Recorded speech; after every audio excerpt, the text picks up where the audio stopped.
mbokku téléspectateurs yu ITV ñu ngi leen di nuyu fii fi nga xamante ni moom mooy stade Ibnou Batuta bu Tanger tey jëlee fii lañ doon amal match diggante Sénégal ak ñi nga xamante ni ñoom ñooy République démocratique bu Congo match bi la nag un bi partout la mujjee Assane yaa ngi woon ci li nga xamante ni nii moom mooy tribune presse ban jàngat nga am ci match bi nga xamante ne nii Sénégal daan na koy livré. waaw comme ni nga ko waxee Sénégal dafa def match nul un but partout comme damay anticiper tuuti comme ni ko Pape Thiaw waxee ci conférence de presse c'est un match frustrant parce que match boo xamante ne mënoon nañ ko gagner comme match bi passé encore dès les premières minutes Sénégal am ay occasion yu bëri première seconde la ñu am occasion avec Ismaïla Sarr bal boo xamante ne mënoon na nekk le but le plus rapide de l'histoire de la CAN parce que bi muy am bal bi ba jàkkaarloo camp bi presque am match bi motul 20 secondes. encore ñu gisaat Nicolas Jackson même bu dee dugaloon na match bee passé raté woon na bal yu bëri ñu gisaat encore mu raté waat encore ay bal de bii yoo xamante ne c'était tout fait c'est vrai que match bi RDC lañ dajaloon équipe bu mag la jamono ji ci wàllu Afrique parce que dafa qualifié barrage coupe du monde te daje woon nañoo ak ñoom def match gagné leen seen biir dëkk defoon match nil suñu biir. da ngay xam ne aussi qualité adversaire bu am qualité lañ dajaloon mais mënoon nañ ko gagner parce que match bi yëpp ñun ñoo ko dominé Sénégal possession de balle bi tourné autour de 65 à 68% côté Sénégal RDC pratiquement amuñu occasion ci première mi-temps bi benn occasion bi ñu am moom lañ dugal à partir boo xamante ne Sadiki am na ko à la 57e xaw ma 52e minute Mendy détourné ko corner mais à part ça ay contre rapide lañ doon procédé. parce que dañoo ñëw fermer intérieur jeu intérieur bi tere ñu football à l'intérieur ñu ubbi couloir yi boo gisee ñu Sénégal dañu doon centré xam nañ ne suñu attaquants yi duñu mbëkk ay centre lañ doon am c'est vrai que retrait yi lañ amoon tuuti ay bal yoo xamante ne c'est dangereux mais bal yi ñu yëkkati yëpp boo xoolee Mbemba da koy jël wala Touanzebe mooy ak central RDC bi suñu défense souvent dañ leen doon jël en vitesse parce que xam nañ dañ doon yéeg parce que Sénégal moo yoroon bal bi RDC da doon procéder par contre parce que Sénégal moo monopoliser woon le ballon mais Sénégal encore li gën a nekk problème bi comme premier match bi deuxième match bi mooy manque de l'efficacité offensive gis nañ ni dañuy rater ay occasions yu bëri match bi aussi dañuy en deuxième mi-temps c'est vrai que RDC moo njëkk a dugal Sénégal réagit rapidement mais aussi dañuy saluer l'entrée de Ibrahima Mbaye vraiment ñëpp xam nañu qualité am mais tey match tey bi dafa wone boppam parce que vraiment doon nañu xaar Ismaïla Sarr mais vraiment il a été très transparent je ne sais pas ndax position bi muy football moo ko arrangé wul parce que aussi loolu aussi mën na si nekk parce que Elimane Ndiaye aussi gis nañu en poste numéro 10 Elimane Ismaïla côté droit parce que gëj na ko football c'est vrai parce que aussi mën nañu ne est-ce que loo xamante ne aussi mënul nekk problème parce que mën nga nekk di ko diingat parce que doon na fa jouer ba pertoon place am ñëpp doon ko diingat mais bi mu ñu yaatee à gauche vraiment gisoon nañ Ismaïla bi ñu xamoon mais Coupe d'Afrique gis nañ ñaari match yëpp à droite le football mais amul rendement bi nga xamante ne moom la amoon ci match yi passé te vraiment Ismaïla bokk na ci suñu atout offensif numéro 1 mais tey moom mooy risée bi ñëpp ñu ngi naan Ismaïla war na génn amatul place ci équipe bi mais alors que c'est un problème de positionnement loolu aussi problème la mais match c'est un bon match c'est vrai qu'on a perdu 2 points mais am nañ troisième match boo xamante ne mën nañ gagner contre le Bénin c'est vrai que Bénin gagné na tey premier match am première victoire am ci histoire CAN bi mu dalee football CAN ba tey la mais kan la gagné Botswana la gagné équipe boo xamante ne c'est largement à notre portée mais il faut ñu dugal parce que instant bi ñu nag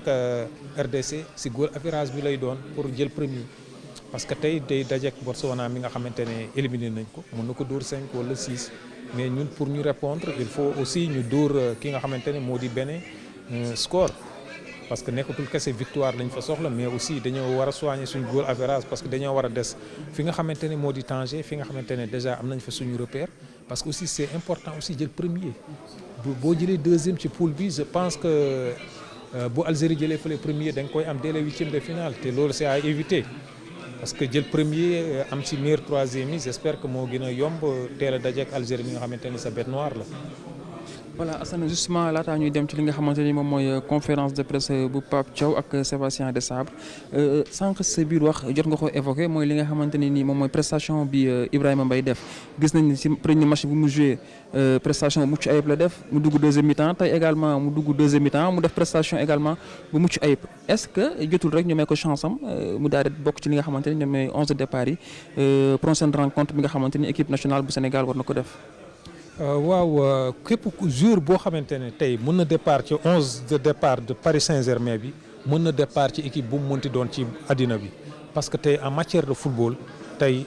Paris Saint-Germain tey si référence yi la bokk ci parmi les grandes équipes tey Ibrahima Mbaye tey dafay départ muy match championnat muy match Ligue des champions ñëpp gis nañ ko contre Bayern kon tey ku mën a départ tey ci meilleure équipe du monde muy PSG war nga mën a départ ci équipe nationale du Sénégal loolu kenn waxaale wu ko mais dafa amoon benn hiérarchie bu mu fi fekkoon Ismaïla installé wu Sadio installé wu Elimane installé wu Jackson installé wu mais tey comme ni ko Pape Thiaw wax na ko ci conférence de presse bi parce que ñëw na tey mu ngi bousculer hiérarchie bi parce qu'il a été très très bien intégré ñëpp intégré nañ ko tatagal ko teg ko ci yoon ba mu ñeme parce que boo xoolee tey dafa ñeme parce que tey li manqué woon Sénégal la indi mooy percussion ak rapidité jël bal bi daw ak moom songu défenseurs yi c'est vrai que ay passes lañ doon jéem a def te gis nañ ki nga xamante ne moo di coach congolais bi mooy Sébastien Desabre nee na dañoo fermé woon jeu intérieur parce que xam ne Sénégal foofu la gën a dangereux moom nag bi ñu fermé dafa jël bal bi di wut ay 1 contre 1 di dribbler di dem di am ay coup franc gis nga bii bi égalisation bi moo ko indi mënoon na dugal bal bi sax mais malheureusement ki nga xamante ne mooy di Lionel Mpassi dévier bal bi mu ñëw si Sadio Mané mu dugal jour la boo xamante ne tey mën na départ à gauche mën na départ à droite parce qu'il est polyvalent ñaari côté yëpp day dem mais j'espère que ak match bi mu def tey xam jort naa ne à 95% ni dina départ contre ki nga xamante ne moo di contre Bénin mooy le match bi nga xamante ne mooy suñ 3e match le 30. voilà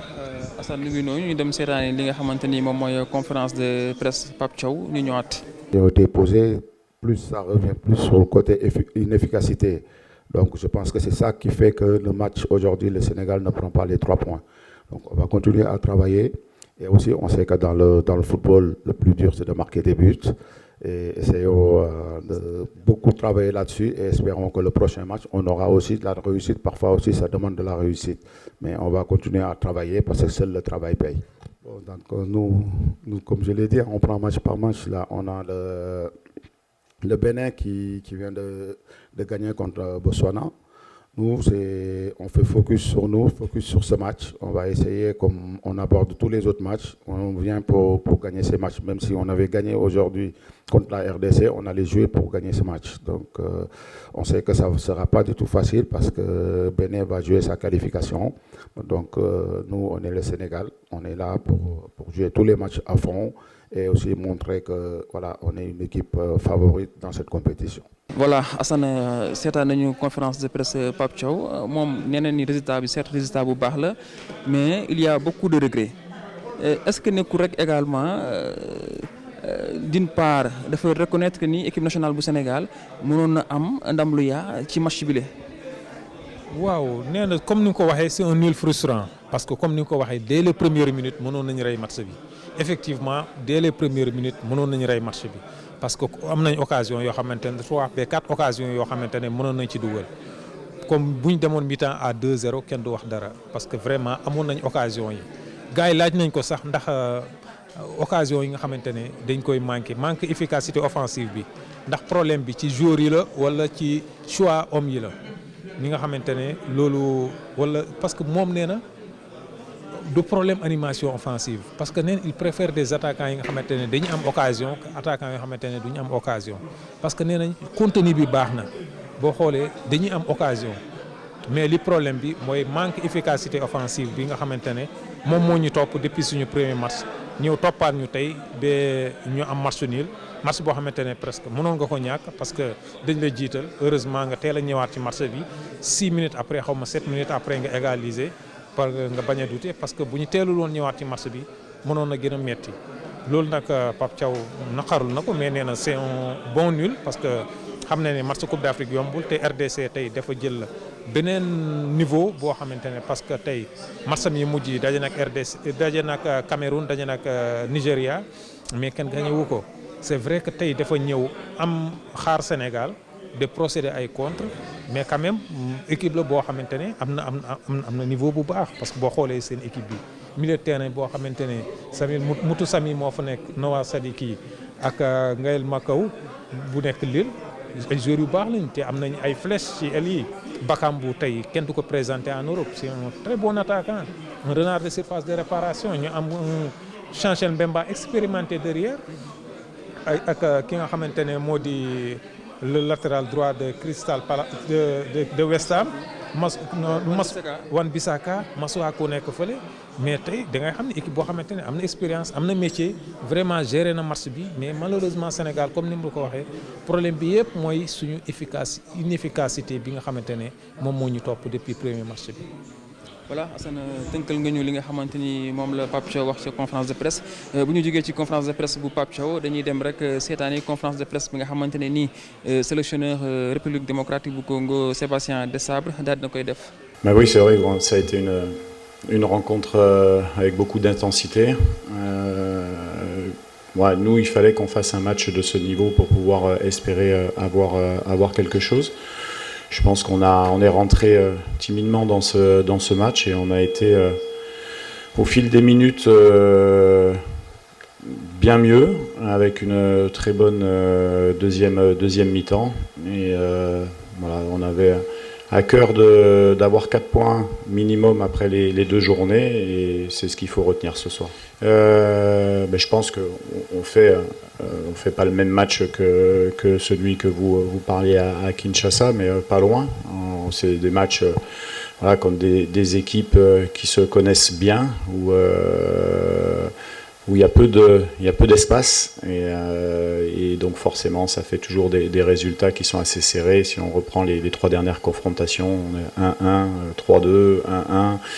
Donc ça se joue pas à grand chose. On l'a vu ce soir. Vu la physionomie, c'est vrai qu'on est un peu déçu d'avoir pris ce but, mais bon, c'est comme ça, il faut reconnaître aussi la qualité du Sénégal. Et pour moi, le match nul est logique au vu de la physionomie globale du match. On avait fait le choix de libérer nos couloirs, d'accepter le jeu sur leurs latéraux pour protéger notre axe. On avait densifié les options de pressing, c'était pas nos milieux intérieurs qui le faisaient, mais c'était nos joueurs de couloir. Ça a plutôt pas mal fonctionné parce que dès que le Sénégal, avec la qualité technique sur un jeu combiné très court à l'intérieur, trouve de l'espace, c'est compliqué, notamment avec Jackson qui aime bien ce genre de décrochage intérieur. voilà Assane Sébastien Desabre moom xam leen ni ci conférence de presse bi ñoom jàngat nañu Sénégal bu baax waxoon na ko conférence de presse veille de match tey également mu waxaat ko est-ce que nekkul rek moom li mu doon séntu ci match bi daanaka am na ko. waaw am na ko même bu dee moom tamit nul bi dafa frustrant si moom parce que xamle na ne à 1-0 amoon nañ balle 2-0 boo xamante ne dañ ko raté. loolu aussi comme Sénégal ni ñu amee regret moom tamit am na ay regret parce que moom moo njëkk a dugal mais comme ni nga xamee rek plan bi mu indi woon réussir na ko parce que c'était pour fermer le jeu intérieur du Sénégal obliger leen ñu dem ci côté yi te xam na ne foofu noonu ils ont des hommes yoo xamante ne mën nañ contrer suñu centre yi loolu aussi réussir na ko xam na ne aussi match indi na intensité bu mu indi aussi moo ko may mu mën a résister face à la meilleure équipe d'Afrique parce que xam na ne Sénégal tey mooy la meilleure équipe d'Afrique tey xam na ne indi na benn intensité physique boo xamante ne match bi yëpp dañ ko daw dañ ko xeex boo gisee tey Moutou Sami tey moyul dara suñu milieu de terrain yi loolu moo tax plan bi mu indi woon vraiment réussir na ko mu contenir Sénégal procéder par contre si contre yooyu la ñu dugal mooy seen bii bi nga xamante ne moom lañu am te si contre yooyu lañu am seen occasion yi nga xamante ne am nañ ko amul benn yoon boo xamante ne téye nañ bal bi sonal Sénégal parce que Sénégal dès les premières minutes moo téye bal bi imposer rythme match bi yëpp mais ci suñuy erreur la ñu profité dugal ñu parce que loolu aussi mënul ñàkk si match yu mel nii ñaari équipe yu mag la RDC tey da ngay nangu ne équipe bu mag la course bi dafa nekk si continuité parce que Coupe d'Afrique bi passe tamit bul fàtte ne demoon nañu ba demi-finale ñu ñëwaat encore ci même course bi continuer di gën a tabax di gën a liggéey di gën a renforcer équipe bi di gën a am vécu ñoo am ay joueurs yu expérimenté tey vraiment résultat bi mën nañ ne c'est un peu équitable mais c'est frustrant pour les deux entraîneurs. Voilà Assane bu ñu jógee ci li nga xamante ni moom mooy nekk analyse bi nga def ci conférence de presse après match bi Sébastien Desabre dañuy dem rek zone mixte déglu li nga xamante ne nii joueurs yi sénégalais yi jot nañ ko wax ba ñu jógee ci seen match bi nga xamante ne nii doon nañ ko amal tey seen diggante ak waa République démocratique bu Congo fi ñu def ci match nul 1 but partout. Ah, c'est toujours le même. Après, voilà, on va pas faire la fine bois, ça va être très très difficile. Après le match du Botswana, tout le monde était content, euphorique. On savait que c'était que le premier match, le deuxième match.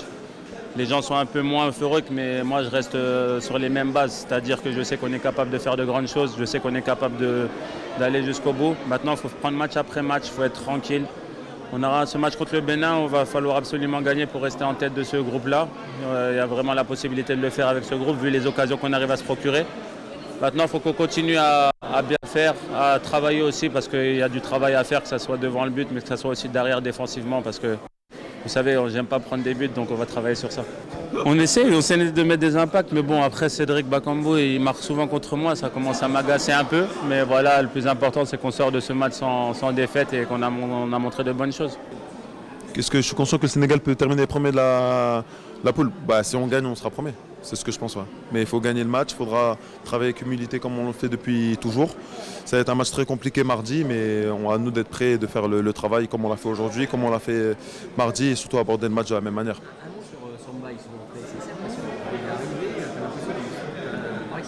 Ouais, il a fait une entrée super dynamique, je suis super content.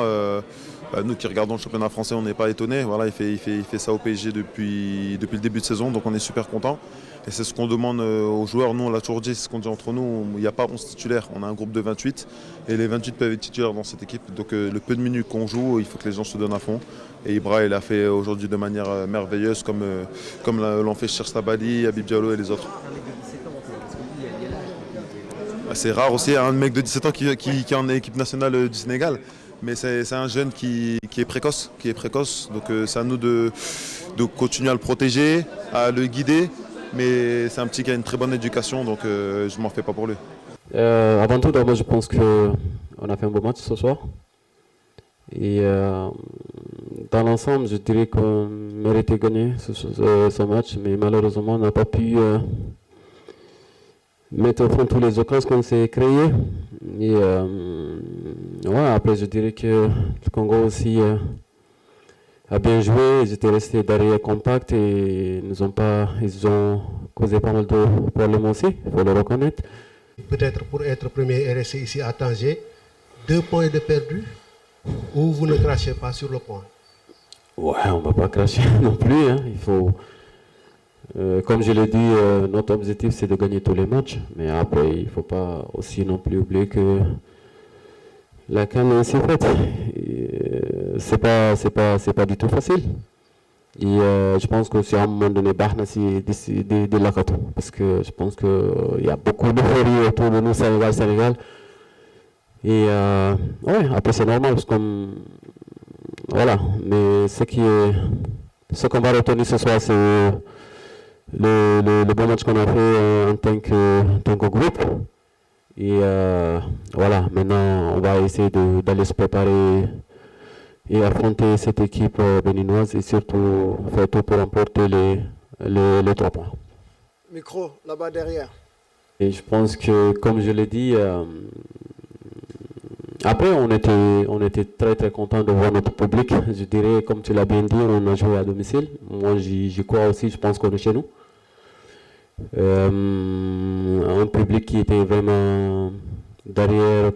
leur équipe comme une douzième homme, donc tant mieux pour nous. C'est ça qu'on attendait à notre public. Maintenant, comme je l'ai dit tout à l'heure, on va prendre le point, bien sûr. Comme je l'ai dit, la CAN, elle est ainsi faite. C'est pas du tout facile. Si on croyait qu'on allait balader, on se trompe. Mais je pense qu'on est conscient de ça. Et on a pas mal de matchs devant nous. D'abord, on va essayer de préparer le match de Benin qui va être un bon match. Un match aussi compliqué comme aujourd'hui. Mais je pense qu'on est bien armé par rapport à ça et je pense qu'on est là pour aller jusqu'au bout. C'est ça l'objectif. Merci Sadio. Félicitations encore une fois pour le man of the match. Merci. voilà Assane seetaan nañu li nga xamante ni moom mooy zone mixte dégg nañu également lu joueur équipe nationale du Sénégal daal di wax mais laata may tëj rek dama lay jox nga wax ma yow nan nga jàpp ni Sénégal la war a apporter match bi nga xamante ni moom mooy nekk 3e match de poule seen diggante ak waa Bénin. waaw comme gars yi laaj nañ ko course bi des changements s'imposent parce que aussi contre Bénin dañ ko war a gagner mais dañ ko war a gagner largement loolu moo tax am na ay joueurs yoo xamante ne war nañ leen xaar ñu départ comme Ibrahima Mbaye comme Habib Diallo pourquoi pas sax ay Habib Diarra parce que aussi depuis CAN bi démarré ba léegi gisaguñ ko te vraiment aussi am na ay match yu mel nii da si doon dugal ay bii yu bëri il faut aussi ñu retrouver suñu efficacité offensive mais il faut ñu tegal ñu attaquant yoo xamante ne dañuy mën a dugal c'est vrai que Jackson participe au jeu il décroche bien il tient le ballon mais attaquant ci bii lañ koy évaluer parce que ci bii lañ ko mën a statistique daal moom mooy attaquant na def ay but mbaa mu def ay passes décisives kon loolu moo tax dañuy xaar ay changement ci 11 de départ bi di ñëw contre Bénin du doon match bu yomb parce que Bénin mu ngi gagné match am premier match am ci CAN te match qualification lay joué moom bu Bénin bu gagné moo ñuy jiitu mooy jël 2e place bi Sénégal 3e lay wëri kon Sénégal dafa match bi du yomb Bénin aussi am nañ équipe bu baax parce que bu ñu fàttali ne Bénin naroon na fi qualifié coupe du monde si dernier match bi lañ trébuché parce que ñoom ñoo nekkoon premier bi dernier match Nigéria dóor leen te am nañ ay joueurs yu baax a baax ay ñoom Steve Mounier ñu ngi fa ay attaquants yu baax ay gardiens yu baax ay Dalmeida parce que bu ñu fàtte ne 2019 ñu nag ñoom a daje woon quart de finale bu metti boo xamante ne dañ leen a mujjee gagné si dernière minute yi kon ñu nag beneen suñu match mosul yomb kon des changements s'imposent parce que même équipe bi mu joué woon premier match moom la indiwaat 2e match on devient prévisible gars yi dañuy xam lan la ñuy indi à chaque fois kon un peu war na mën a changer tuuti pour surprendre ses adversaires mais aussi pour marquer des buts. Assane maa ngi lay jaajëfal di jaajëfal également Serigne Saliou Deme mi nekk ci caméra bi di leen jox dig daje beneen yoon ak yeneen information ci E-Media ITV ak iRadio.